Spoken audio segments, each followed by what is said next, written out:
हाथी भारतीय संस्कृति का जीवंत प्रतीक है। हम हाथियों को देव स्वरूप में पूजते हैं।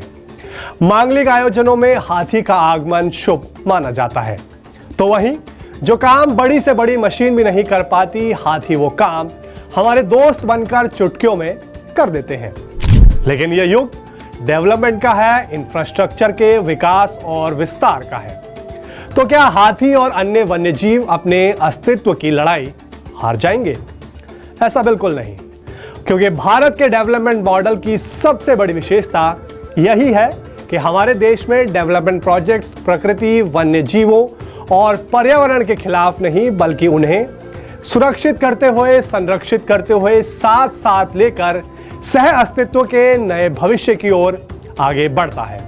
आज थर्सडे थ्रिलर के विशेष एपिसोड में कहानी सरकार के इन्हीं संवेदनशील प्रयासों की।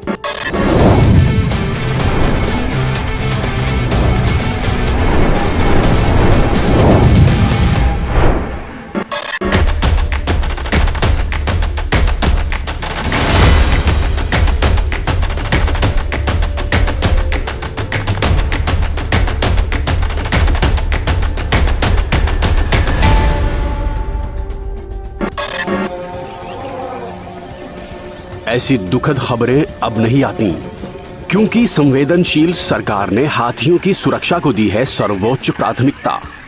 हाथियों को ट्रेन दुर्घटनाओं से बचाने के लिए भारतीय रेलवे ने लागू किए हैं AI आधारित इंट्रोजन डिटेक्शन सिस्टम और गजराज सुरक्षा प्रणाली।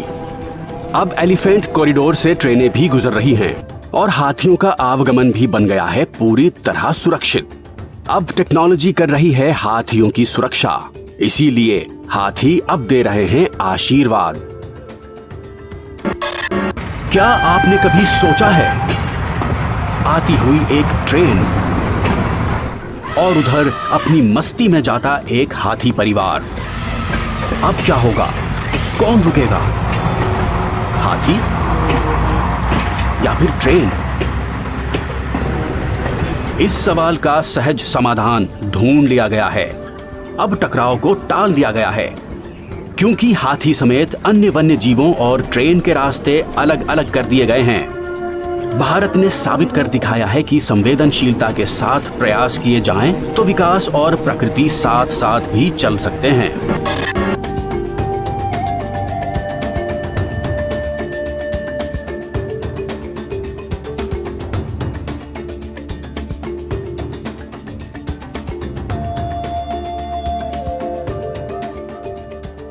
ये तस्वीर बेहद खास है।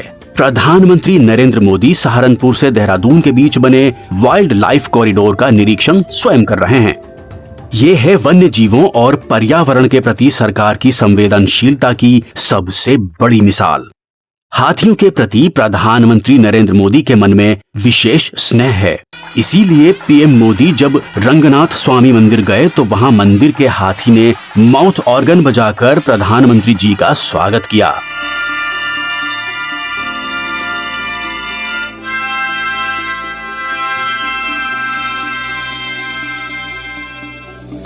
थेपकुड एलिफेंट कैंप में पीएम मोदी ने हाथी को अपने हाथ से मीठे गन्ने खिलाए और वनतारा में इलाज करवा रहे हाथियों को केले खिलाकर स्नेह प्रदर्शित किया।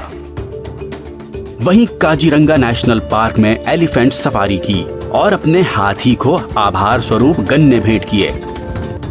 तमिलनाडु के मुदुमलाई में तो पीएम मोदी का अभिवादन करने के लिए हाथियों में होड़ ही लग गई। भारतीय संस्कृति की पहचान है हाथी और भारत एशियाई हाथियों का अंतिम प्रवास स्थल भी है। इसीलिए सरकार बेहद संवेदनशीलता के साथ प्रोजेक्ट एलिफेंट को सफलतापूर्वक आगे बढ़ा रही है। 2014 से पहले भारत में हाथियों के लिए रिजर्व फॉरेस्ट की संख्या 28 थी, जो कि 2026 तक अब बढ़कर 33 हो गई है। हाथियों के लिए रिजर्व फॉरेस्ट कर्नाटक, केरल, तमिलनाडु, असम, अरुणाचल प्रदेश, ओडिशा, पश्चिम बंगाल, झारखंड, छत्तीसगढ़ और अन्य राज्यों में बनाए गए हैं। सरकार के लगातार प्रयासों से हाथियों के लिए रिजर्व फॉरेस्ट का एरिया 61,830.8 वर्ग किलोमीटर से बढ़कर अब लगभग 80,778 वर्ग किलोमीटर तक विस्तृत हो गया है। भारत के कुल हाथियों में से 60% हाथी केवल कर्नाटक, असम और तमिलनाडु में ही पाए जाते हैं।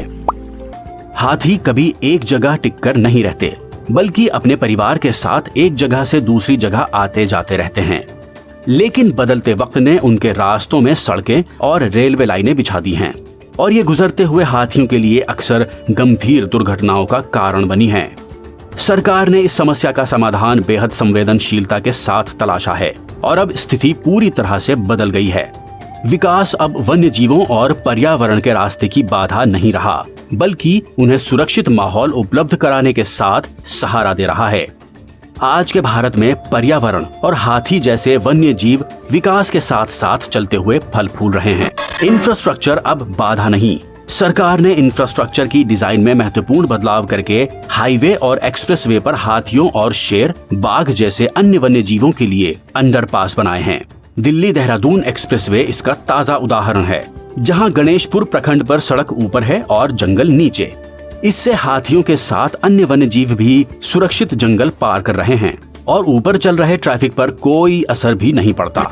110 से ज्यादा संवेदनशील एलिफेंट कॉरिडोर की पहचान। वेस्ट बंगाल के सिवोक गुलमा सेक्शन में रेलवे ट्रैक पार कर रहे 3 हाथियों और एक शावक की जान लोको पायलट और क्रू की सतर्कता से बचाई गई। हाथियों के ट्रैक पर आने की सूचना मिलते ही ट्रेन को तुरंत रोक दिया गया। Ministry of environment, forest and climate change और मिनिस्ट्री ऑफ रेलवेज ने मिलकर 3,500 किलोमीटर से ज्यादा ऐसे ही रेलवे ट्रैक पर 110 से ज्यादा संवेदनशील एलिफेंट कॉरिडोर की पहचान की है। इन सभी एलिफेंट कॉरिडोर पर अंडरपास, ओवरपास, रैंप के निर्माण के साथ फेंसिंग और साइन बोर्ड भी लगाए गए हैं। AI सेंसर, थर्मल कैमरे, नाइट विजन और CCTV से निगरानी।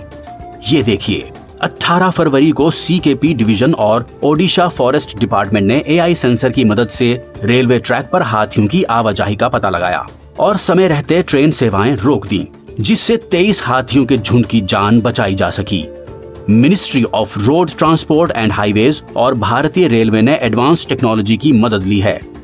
एलिफेंट कॉरिडोर वाले इलाकों में 981 किलोमीटर रेलवे ट्रैक पर AI सेंसर्स, थर्मल कैमरे, नाइट विजन और CCTV का पूरा सिस्टम लगाया जा रहा है। इस सिस्टम के AI सेंसर हाथियों के रेलवे ट्रैक के आधा किलोमीटर की रेंज में आते ही लोको पायलट और स्टेशन मास्टर को रियल टाइम अलर्ट भेजने लगते हैं और समय रहते ट्रेन रोक दी जाती है। नाइट विजन, थर्मल कैमरों और CCTV की मदद से हाथियों को ट्रेन के गुजरने से काफी पहले से ही डिटेक्ट करने का काम 24/7 सफलतापूर्वक किया जा रहा है। मधुमक्खियों की आवाज से सुरक्षा। हाथियों को रेलवे ट्रैक से दूर रखने के लिए मधुमक्खियों की आवाज का अनोखा प्रयोग किया जा रहा है। नॉर्थ ईस्ट फ्रंटियर रेलवे ये अनोखा प्रयोग कर रही है। जंगल से गुजरते रेलवे ट्रैक पर जगह जगह लाउड स्पीकर लगाए गए हैं। जैसे ही कोई हाथी रेलवे ट्रैक की ओर बढ़ता नजर आता है, तुरंत लाउड स्पीकरों पर मधुमक्खी के झुंड की आवाज बजा दी जाती है। इस आवाज को सुनते ही हाथी रेलवे ट्रैक से दूर हट जाते हैं। Ministry of road transport and highways और रेलवे इसी तरह एडवांस टेक्नोलॉजी और सतर्कता के साथ हाथियों के लिए सुरक्षित कॉरिडोर उपलब्ध करवा रहे हैं। झारखंड में एक ट्रेन ने 2 घंटे तक इंतजार किया, जब एक हथिनी अपने शावक को जन्म दे रही थी। बाद में मां और नवजात शावक दोनों को खुशी खुशी आगे बढ़ते हुए देखा गया। ये देखिए, तमिलनाडु में पेरिया नागा थुमई और केलामंगलम स्टेशनों के बीच मौजूद संवेदनशील एलिफेंट कॉरिडोर में ट्रेन रुकी हुई है और हाथियों का पूरा झुंड कितने सुरक्षित तरीके से रेलवे ट्रैक पार कर रहा है। एक अन्य घटना में झारखंड वन क्षेत्र से 26 हाथियों का झुंड जमुई जिले के वन क्षेत्र में आ गया, लेकिन इस झुंड की पहले से ही 24/7 ट्रैकिंग और ड्रोन से मॉनिटरिंग की जा रही थी, जिससे वक्त रहते ट्रैफिक को रोककर हाथियों को वापस झारखंड वन क्षेत्र की ओर भेजा जा सका। ये घटना बेहद महत्वपूर्ण है, जहां बिना किसी नुकसान के टेक्नोलॉजी की मदद से मानव हाथी संघर्ष की स्थिति को सफलतापूर्वक टालने में मदद मिली। मॉडर्न टेक्नोलॉजी के इस्तेमाल, लगातार ट्रैकिंग और निगरानी के कारण अब हाथियों के स्वभाव को कहीं बेहतर तरीके से समझना संभव हुआ है, जिससे स्थानीय लोगों में हाथियों के प्रति जागरूकता बढ़ाने और संरक्षण अभियानों में उन्हें साथ लेने में भारी मदद मिली है। सरकार के इन सभी प्रयासों के उत्साहजनक परिणाम सामने आए हैं। अब रेलवे ट्रैक पर आकर हाथियों के दुर्घटनाग्रस्त होने के मामलों में भारी गिरावट आई है। 2013 में जहां ट्रेन एक्सीडेंट में 26 हाथियों की मौत हुई थी, वहीं 2024 में ऐसे केवल 12 मामले ही सामने आए, यानी ट्रेन से टकराकर मरने वाले हाथियों की संख्या में 50% से ज्यादा की कमी आई है। ये सिर्फ आंकड़े नहीं हैं, ये एशियाई हाथियों के गौरव और उनके अंतिम आवास को बचाने के संघर्ष की जीत है। ये इस बात की मिसाल है कि टेक्नोलॉजी अब मानव और वन्य जीवों के सुरक्षित सह अस्तित्व को हकीकत में बदल कर दिखा रही है। सोचिए, अगर एक ट्रेन रुक सकती है तो क्या हम अपनी सोच नहीं बदल सकते? ये सिर्फ तकनीक की जीत नहीं है, ये इंसानियत की जीत है।